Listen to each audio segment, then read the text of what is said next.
When you start becoming the man you were meant to be, the people who benefited from your weakness will start attacking your growth. I was talking to one of my clients this morning. 3 months ago, he was partying, drinking, chasing girls every weekend. Now he is building his business, transforming his body and mind, and actually just got accepted to one of the most selective entrepreneurship programs in the country. And when he told his friends, they called him a faggot. Not joking, not just friendly banter, they meant it. And this is something that nobody warns you about when you decide to become the highest version of yourself. I'm not gonna name this client for privacy reasons, but I wanna give a little bit of background on him. He's a very smart young man. He always had these big fucking dreams, big goals, but didn't have the right structure to implement them. He didn't have the right environments to truly make these goals a reality. He's in his sophomore year of college. He has a business that he runs over the summer. He was already killing it before he came to me in the business, but he wanted to take it to the next level. He knew that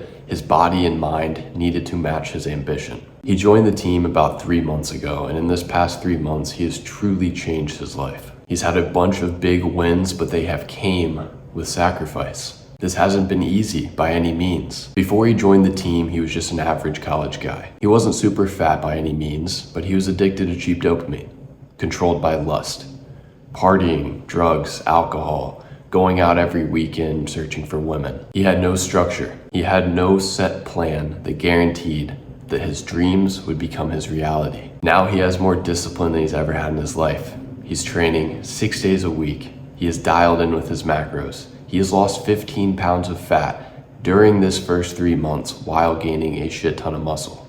A lot of people think this is impossible. It is not if you have the right plan. He knows exactly what he wants, and now he has the structure to guarantee that he gets there. But this required a huge mental rewire. Many people start chasing these goals and get stuck in a loop because they haven't become the man. They haven't put themselves in the environment that guarantee the success. But I want to go into the reaction from his friends after telling them some big fucking news. News that most people, true friends, would be ecstatic for. This all started about 3 months ago when he stopped being average. He understood that he needed to separate himself from the pack in order to become more. He decided to skip spring break this year, and that came with a bunch of negativity. He also decided to no longer live with the friends that he was living with, the friends that were holding him back. His friends loved him when he was self-destructing, when he fit in with them. But as soon as he started leveling up, he became weird. And this happens to many men. That is why I want to speak about it.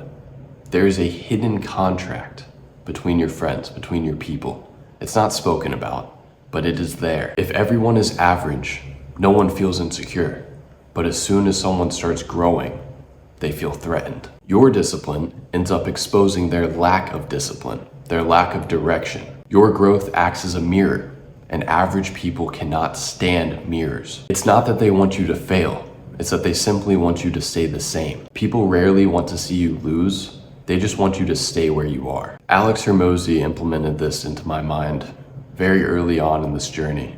But every ambitious man goes through a lonely chapter. A chapter where you've outgrown your old friends, but you haven't improved enough to find your new people. And this feels very isolating. This is the danger zone. This is where most people give up. Most people don't go back to their old life because they want to. They go back because this journey that they have set on is too lonely. Growth is lonely for some time. That's just it. You have to accept it. But I explained something very simple to my client. If your environment punishes growth, you are simply in the wrong environment. He absolutely should skip spring break to focus on his growth. He should absolutely stop living with these people and go to this entrepreneurship hall to truly be surrounded by guys who want the same thing, who truly want to become more, who truly want to grab life by the fucking balls and take what is theirs. This is something I see over and over again with most of the men inside the Flood formula. When a man starts becoming more, his old life starts to reject him because average people love average company. If people start treating you differently when you start to level up, that doesn't mean you're doing something wrong. It means you're finally doing it right. Becoming more will cost you comfort, and sometimes it costs friendships, but the man that you are becoming is worth it. The moment you stop living like everyone else is the same moment that everyone starts to have a problem with you. They will love you when you're destroying your future, but hate you when you're building it. I'm so passionate about this topic because I lived it too. When I started this journey, when I started truly taking control of my life, I cannot tell you how many friends I lost. I cannot tell you how much shit was talked behind my back, but I accepted it. I knew that these were not my people. I have outgrown them.